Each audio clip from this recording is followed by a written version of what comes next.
Ramai orang yang seluar dalam dia, underwear dia kena air kecing, dia masih guna untuk solat. Itulah orang yang kena katok azab dalam kubur. Ada dua kubur Nabi jumpa, Nabi berhenti, sahabat pun berhenti. Nabi kata innahuma yu'azzabani wa ma yu'azzabani min kabir.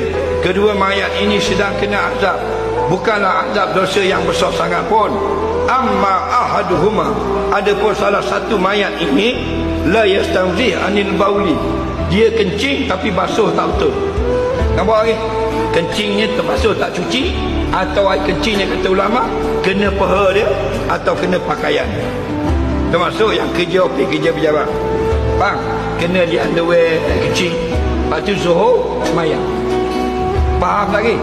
Itu masalah.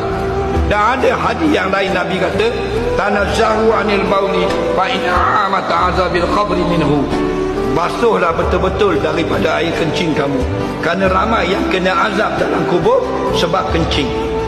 Nampak? Kan jelas.